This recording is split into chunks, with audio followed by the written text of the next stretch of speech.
All right, here with Rian. Thanks for being with us. Appreciate it. Yeah, thanks so much. It's Rian, but it's a very Rian. difficult.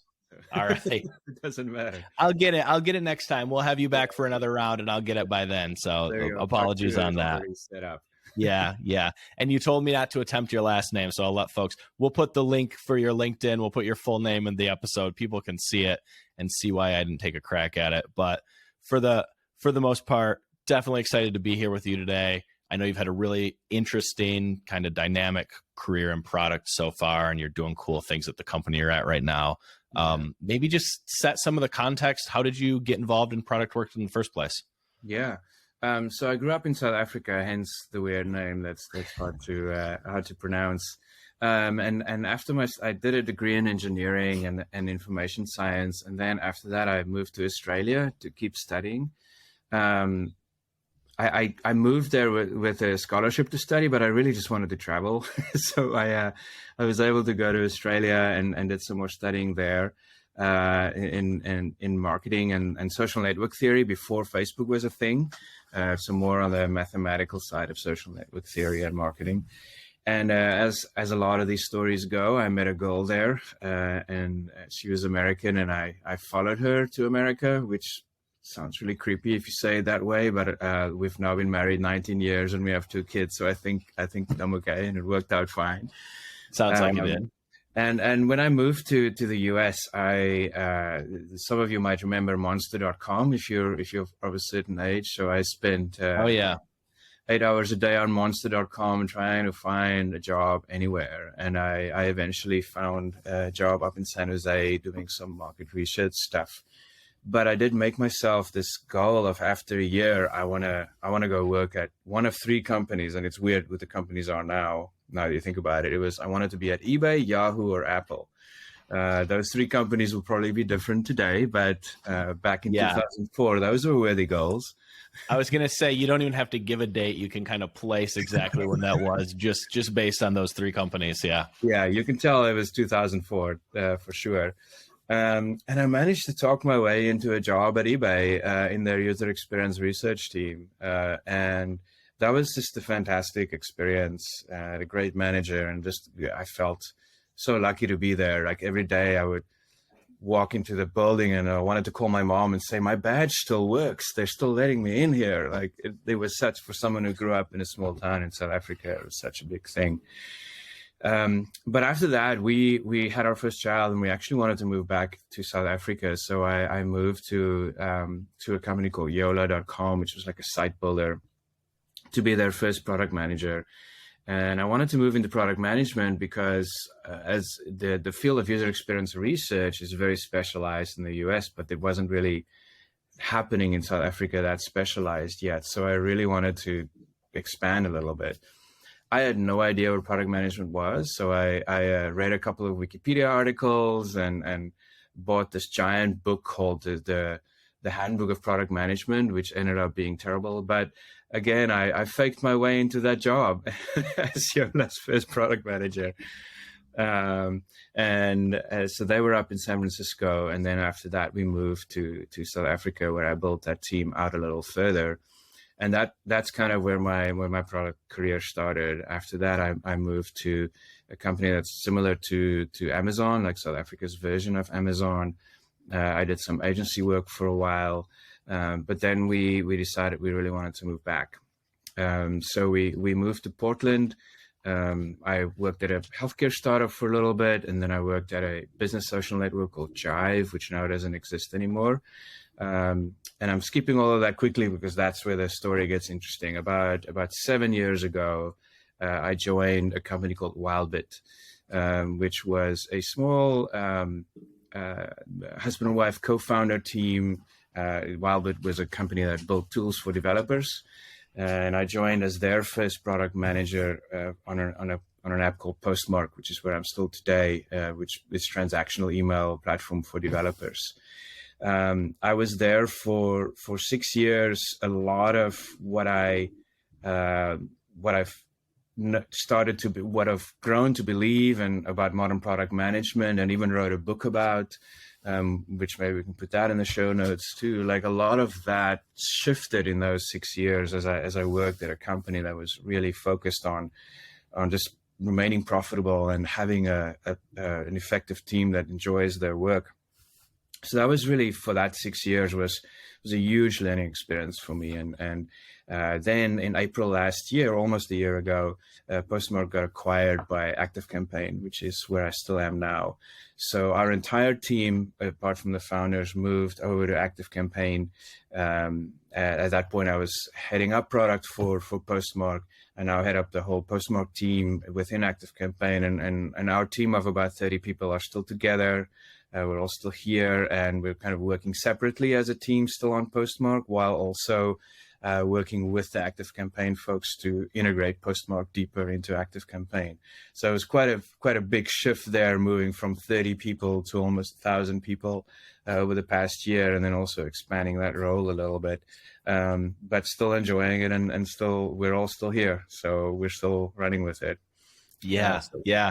That's the story. Hope Excellent. No, that's I appreciate the tour, because you've done a lot of cool stuff, and there's so much to get into. But I want to maybe start with I love your explanation of breaking into PM work and kind of crashing through the door, being so determined to do this kind of work and kind of scrapping it together, figuring it out.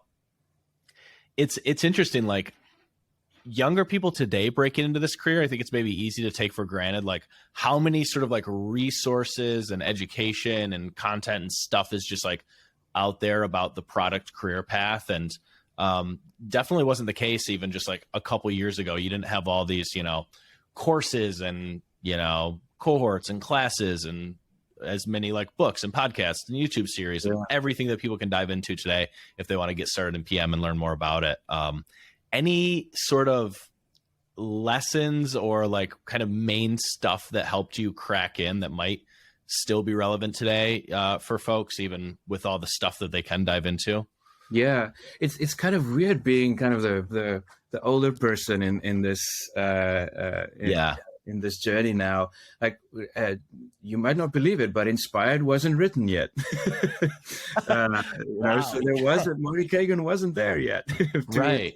To help. That's like book number one for everyone who wants to be. I know. It's like you're gonna read that and Escape the Build Trap and Continuous Product Discovery, and then you're good to go for your interview. I think the thing that made it for me, and we might get into this a little bit later too, is I really loved and still love products and digital products. And I think that is what got me interested into that role, and also what allowed me to speak about it passionately and as someone who really wants to understand what makes a product good. I might not have read Inspired, but I did read The Design of Everyday Things, about doorknobs and how that works and what makes for good design and all that kind of stuff. Such a great book, by the way. Fantastic. Yeah. No, everyone really, should read that. It's not about digital products, but it's definitely a read that one should get into. And I think just the idea of I want to download every app. I want to explore every product. I want, whether it's in the real world or not in the real world. And I think that gives you, and now we call this product sense. Back then, I don't know what we called it. I like stuff, I guess. Yeah. But that is where the product sense comes from, is just spending a lot of time with products and thinking about them. Okay, I'm really fired up now, because I think this is a great point. I want to spend some time on this topic now. You've got me charged up. I love you bringing this up. I love you saying this. It's amazing how many product managers you talk to where it's like, man, you're checking all the right boxes and doing all the, no offense to the books, but you're kind of doing everything by the book. But I don't get a sense that you're like actually passionate about product. Like you're not someone who's going to get excited about a cool car or like nerd out on the design of something great. And it's like, it doesn't have to be like cars or design, but it's like, the point is like you find these people who are just passionate about product outside of the occupational benefits of it. Before we hit record, you were telling me about the the way you like inspect your vinyl record collection for for quality defect. with your special light that you've got now. Yeah, It's just like, come on, man. Like you've got a passion and an affinity for products that extends beyond your workday. I think that's like a trait. Like, I don't know, like it seems like you should see that more, right? Yeah, I do think so. I think you're right. We can talk about empowered teams and what that means, and we have a lot of guidance now, which I'm grateful for how to break into product, because what's true then is still true now, although a little bit less so. There's not lots of good courses by Melissa Perry and Teresa Torres and all these people that help you get into that. But there's still product people come from business analysis and development and design and research and all these kind of different places. And that is just the one thing that I think really makes people stand out for me when I talk to them, is their ability to talk products to death. And be able to say, like, what works and what doesn't work, and is this good and why is it good and why doesn't it work. The fascinating one for me at the moment is Artifact, which is the new news app by the Instagram founders.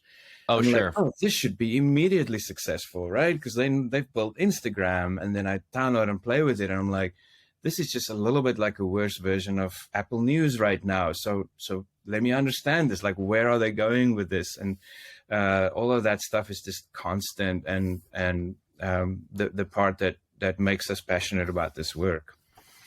Yeah, that's a great point. And I've definitely noticed that, like, you talk to a certain caliber of product leader and they're charged up when they're talking about the product they're working on at work, and they're almost equally charged up. You could be having lunch with them and they notice something about the way the table that it works, or the way the design of the restaurant is laid out or something. It's just like a product sense that permeates if your we have life. time, I would really like to tell you about the kettle I bought last week.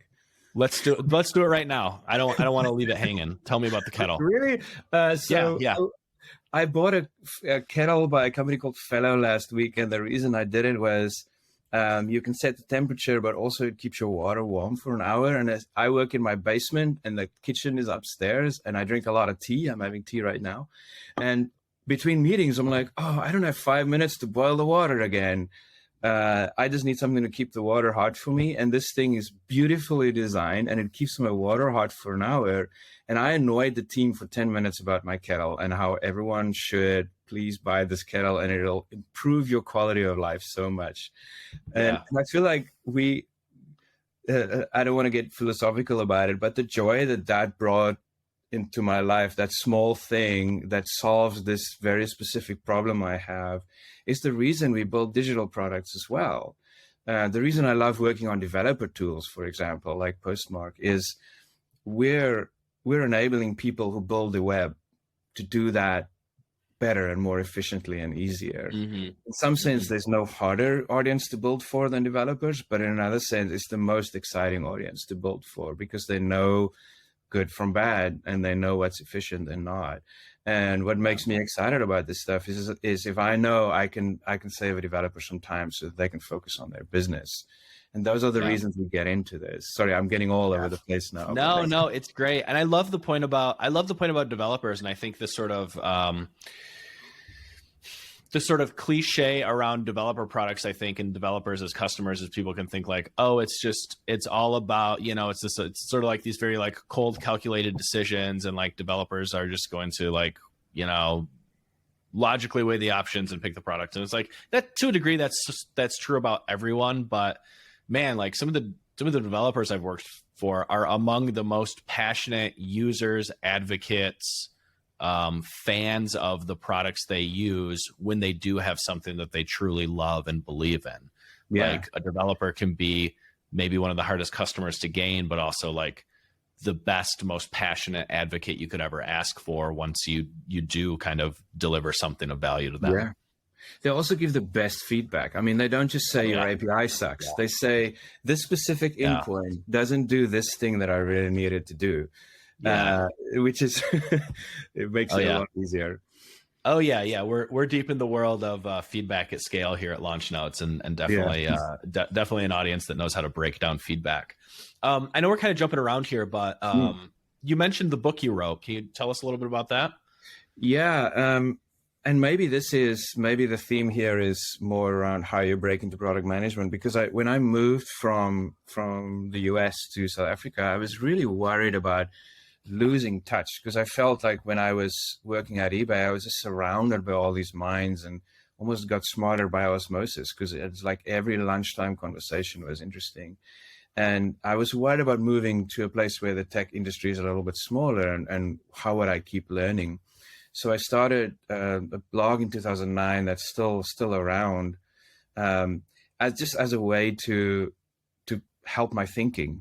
And if I would continue to say, product managers, write, please write, because you write every day, and also the idea of not just writing but publishing and getting feedback on your thoughts has been probably the one thing I am most grateful for that I accidentally started doing in 2009 in terms of getting into this career. But what's interesting is, while I was there, some of my writing got picked up by someone who worked at Smashing Magazine, who was starting the UX section of that. So I started writing for Smashing Magazine. So then at one point, when I was able to pitch this book to them, is like, hey, there's no Smashing published a bunch of design stuff, but they haven't published the product management book yet. Would you be interested? Because I was working on some training around that stuff. And they were, and it's all because I started this little blog in 2009, like 8 years later, I was able to say, can I write this with you? So it got published just after I moved back to the US. I would love to rewrite a bunch of it now. I'm not saying it's terrible. I'm saying, like, so much that I've learned with my time in a smaller team. I wish I could redo just a little bit. So maybe there will be eventually a version 2, although I don't recommend anyone write a book. What's the main thing you would update, or like what's the one thing that nags you as like that you would do new content on for it? I think my process is a little too linear. And I don't work in that linear way in terms of gather feedback, move towards design, move towards development. It's not how I've ever wanted to work. It was always more back and forth and everyone together, but it's laid out in the book a little bit too much like that. I also use words that I wouldn't use anymore and we shouldn't use, like requirements. Like, you say requirements and I'm like, what do you mean? You walk around and ask people what they want. So there are all these things that we've now learned we shouldn't say, and that we have kind of become figuring words for a bunch of people after we all read Inspired, that I would love to go back and just kind of revisit some of that work. I also think I didn't spend enough time on the people side of things, and the fact that what it is really all about, I know we say it all the time, but is the happiness and effectiveness of the team, and their ability to feel ownership over their work is really the core of that work. And I would love to add, I mentioned it a little bit, but I think I would add a lot of words around that. How do you go about enabling that or unlocking that? Like, what have you learned works for kind of getting to that place with the happiness? For us, it's really important to trust the team, and the way we get there is, one of the principles we have at Postmark is we want to move decisions to where the data is. So it's really important that decisions for how a specific thing is implemented or how design works, that final decision needs to be with the person with the most data about it. And so when it comes to a design decision, that is going to be the designer. Yes, as leaders, our goal is to provide all the context, to provide them a solid product strategy for a framework for decision making, as well as whatever strategic context and business context we can give to help them make those decisions. But then in the end, if I go into a file in Figma and I was like, I'm not sure you want to do it this way, here's some questions to think about, I'm not going to go back and say you have to do it this way, because the designer is the one with the most data about this decision, and they need to be able to own that and make that decision. And if it's wrong, also be accountable and come back and change it. It's Amazon calls this two-way door decisions, right? It's like, just because you ship something doesn't mean, oh, it's a mistake, it's over. This is software, you can go back and learn from it and change it. So the one thing I would say is keep the decision making closest to where the data is, and trust the team to have that accountability over those decisions, whether or not you agree with the final decision or not. And so we on our project have a system which is well known, like some people call it RASI or DASI or whatever. So we use DACI, like we have a driver on each project and an approver and collaborators and those who are informed. But that driver is not necessarily always the product manager. If it's a back-end project, it'll be an engineer. If it's a go-to-market project, it can be a marketer who's the driver of the project, even if it includes site work and all this other stuff. And sometimes the product manager is a collaborator on that. Yeah. As leaders are the approvers, but we're not always the one making the decisions. The driver is the person who's going to be closest to the data. And that's the way we keep the teams like really empowered and invested to make the best decisions.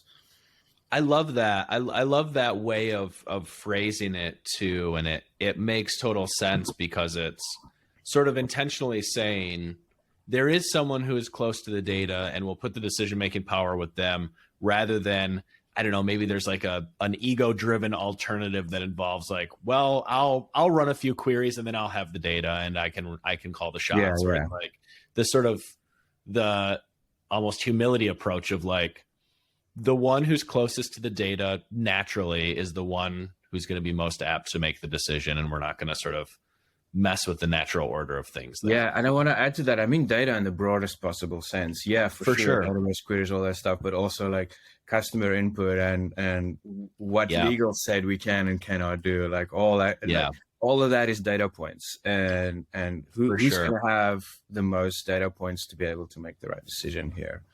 Yeah. So last week, I actually on the show interviewed Fran Rowe. She's the CEO of a company called ForgeRock, and we got into talking about the Toyota production system. So Toyota, for folks who know the story, kind of famously revolutionized manufacturing and the industrial, assembly line approach in the 80s with their production system. One core component of that was this thing called the Adnan cord. And any, could be your first day working on the factory, entry-level employee working on the factory line. Anyone had access to stop the production line. Anyone could see a mistake on the production line and pull that cord and stop the entire multi-million-dollar operation because something's calibrated wrong, something doesn't look right. Talk about like putting the decision where the data is. Like, the higher paid manager in the office might eventually get the report that, hey, there was something wrong on this machine and this problem compounded across 100 cars. Whereas instead, taking your approach and their approach, it's like, hey, if we empower the person who's closest to the data, the person who sees the data point, something's messed up here, stop the line, we can create all sorts of efficiency and avoid all sorts of trouble. So it's a good lesson. Where my mind goes with that story is you're also going to have better quality, right? And the reason to not give people that autonomy is what we would call deadline-driven development, because it then is like, no, I need these 10 widgets out. I can't pull the cord right now because they have to get out there. Versus the team, and I just wrote about this the other day, being able to say, I know we said this would take 4 weeks, but if I spend an extra week in the billing code here, I can refactor it and it'll be more performant and it'll make it easier for us later on. Can I do that? And for us, the answer is always yes. You're in there already. No one wants to touch billing. If you're in billing already, do some refactoring, because that week is going to gain us so much in the future. But that doesn't work with artificial deadlines. I want to back up and kind of double click on something that you mentioned, some advice you gave a bit ago around writing, because I love it. Your advice that PMs should write. I think maybe a lot of people think that or believe that. Maybe they're intimidated. They don't know how to start. They're self-conscious about writing, putting writing out there. I don't know. Any advice for folks or things you found on like just kind of getting started and building some momentum and actually having that habit? Yeah, the easiest way to get started with writing for me is to, and I still do this a lot. I basically have a link blog with a few original thoughts in between, but it's like, what are the things that you read from other people that you are reacting to, either positively or negatively? What is something that you read that you go, oh, this is good, and you want to share it? There's basically three things. This is good, I want to share it. This is good, I want to add something to it. Like someone wrote the other day a thing about how to address technical debt, and I thought, oh, they said we should rename it to product debt, and I was like, that's good, but that's a first step. Here's what I think we should also do, and then the third one is something you disagree with. And you know, I'm old now. I don't stay up late anymore because I think someone's wrong on the internet. But when I have a reaction when I'm like, that's not right, what I do now is try to approach that with curiosity and go like, how did they get to this? They have data that led them to this conclusion. What is that data? And is there maybe a flaw in the data? And how can I actually add to that conversation because I don't want to fight on the internet anymore, man. That's too much. But like, what information can you add? What data can you add to that? So reflecting or reacting of other people's writing is always a really interesting way to start. And then also just thinking about your week, and this is just a good practice. You know, like what did I do this week, or what did I get to? There's always something there. That you can start with, and it's so easy to start a blog or start publishing now that it's not something that is technically very hard to do. The other thing is, probably for a long time, no one's going to read your stuff. I'm pretty sure no one still reads my stuff, and I've been doing this for a long time. but that's not really what it's about. It's also, to me, it's like, I can go into my site and search 12 years of links and things that I've thought about. It becomes a personal knowledge base in a way as well. Mm-hmm. So there's so much value, not just in sharing stuff. It's not just about trying to teach people or show how much you know, but it's so much of it is for your own growth and for your own ability to learn how to think. And you have this knowledge base right there that you can search for the rest of your career and go back and see how stupid you were 10 years ago, in some cases too. Yeah. No, I would definitely underline that point around, especially if you're doing this to sort of develop your own kind of product sense and product career. There's so much noise over there about, you know, you see every YouTube video's got 10 million clicks and people blow up on TikTok, and it's just like, sort of trust the process. Don't worry. It might be an audience of one person years from now who reads this and gives you your dream job or unlocks, you know, your dream opportunity because of, you know, they loved something you wrote 2 years ago. Yeah, so I would certainly not sit here if it wasn't for starting that blog. And there's a direct line for me there. Yeah. And not to get all indie web on everyone, but can I just rant for a bit? Don't do it on LinkedIn. Like, absolutely. Yeah. Like just, I know we always talk about, you know, own your words and stuff, but it disappears on LinkedIn. Like it might get 100,000 impressions, but how are you going to find it 2 years from now? And who else is going to be able to find it 2 years from now?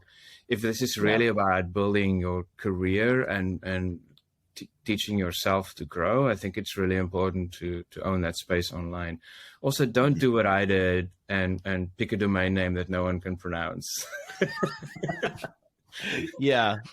Your given name is hard enough for us Americans. I know. It's like I was like, combine that. Well, we'll be sure to we'll drop the link in the show notes, and then folks can just click on it. They'll never have to pronounce it. Excellent. Yeah. I'd love to ask, maybe quickly we could talk about because you've gone from running for the product you're on now, you've gone from running the product side to now being GM of that entire line of business. Yeah. Can you tell me a little bit about like what that means and how you made that adjustment, what you've learned doing that? Yeah, it's been it's a really deep question, and we can talk about it a long time because it's certainly been a lot of growth. I'm only a Yeah. few months into it, and I've always felt as a product manager, and over the years, I've gotten fairly good at the context switching, and not just context switching, but also the perspective switching from a strategic view into a Jira ticket, back out into the strategic view, back into a Figma file, like all that kind of stuff. It's almost like you have these two dimensions. You have the height of where you're at, and then you have the context of different projects. And you're like, oh, I'm a PM, I can deal with that. But that gets so much wider and exponentially so when you're also thinking about customer success and marketing and the engineering org and ops and finance and all that kind of stuff. And it's been difficult for me, and maybe it'll be like this for all product people who eventually move into a role like that, to let go in a sense of the product stuff that I am so passionate about and love so much, and instead think about all of that more realistically, and being able to enable the leadership team to run with that stuff in the way that I used to do as well. And there's also much, just since we're part of a larger organization, much more of my time is spent on working with the ActiveCampaign side of the organization, and figure out how do we fit into those teams, and what are the goals that we need to make sure we think about. So it is definitely a very different role now, even though my first love will always remain product. I didn't feel completely prepared for the exponential way that the context switching and the height, the perspective switching is going to change. Mm-hmm. But I'm still going to Figma. They can't keep me out. Absolutely. The best leaders are hands-on, and whether it's Figma or something, is like you're going to see their comments and their fingerprints on all that stuff.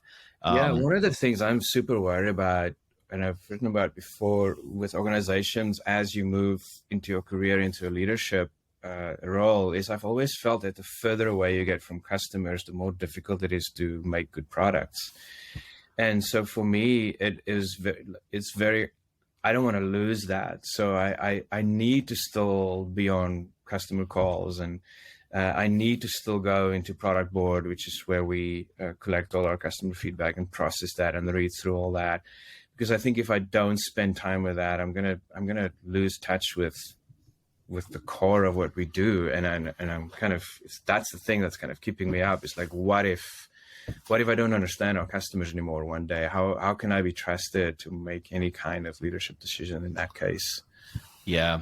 I think that's a good instinct to have and thing to worry about. I don't remember the company they were talking about, nor do I want to put anyone on blast, but it was one of the big kind of FANG tech companies, and someone basically sharing what it was like inside the company, and the fact that their comparison was, people here will spend days sweating over a management briefing, but they'll put someone, who's going to interface with an actual customer's problem, some part-time contractor who's maybe their first day on their job. They'll just throw anyone in front of a hairy customer problem, and all the energy kind of going. There's just sort of a point of like, where are your priorities if all your energy is going toward internal slide decks and not,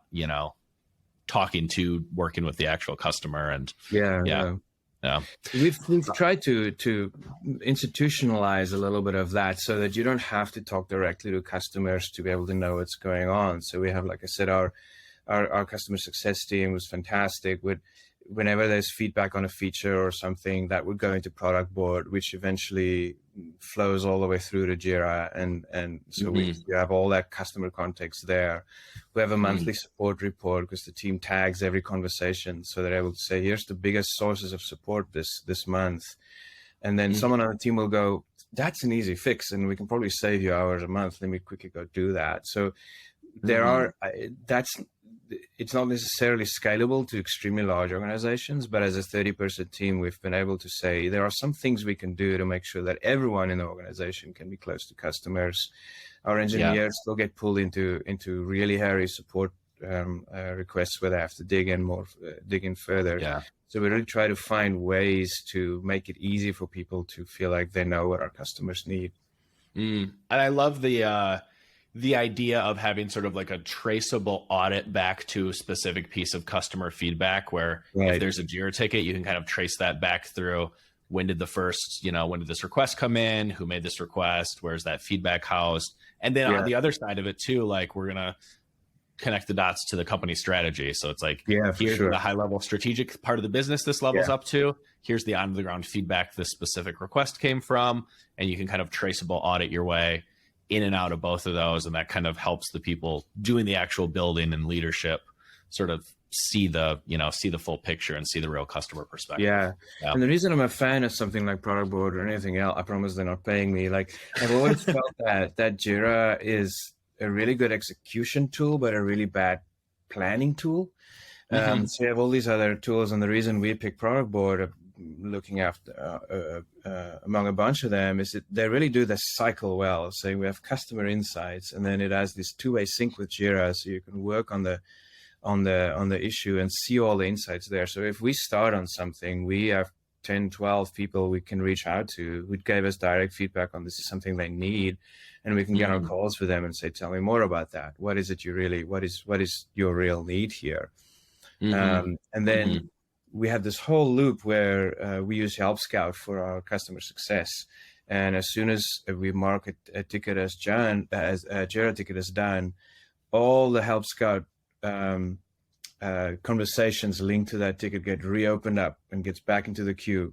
So we can go back to customers and say, this thing you asked for, I mean, sometimes it's 3 years ago, and you're like, the thing you asked for in 2012, it's available now. You guys are like advanced, black belt level 3, kind of closing the loop with feedback, because, and not to turn this into a Launch Notes commercial, but on the product side, that's definitely a big thing we're working on here is like, how do you kind of like close that feedback loop? And how many times is it the case that like, hey, 100 people asked for this over the past 6 years. We told them all, we'll put it on the roadmap. We'll let you know if we ever ship it. How often does it become the case that someone does like what you guys would systemize it such that, you can do what you're doing, which is like, hey, we actually shipped that thing. We have this record of all these people who asked for it. Now we can close the loop with them, let them know individually, hey, we shipped the thing you asked for. Here it is, following up on the conversation.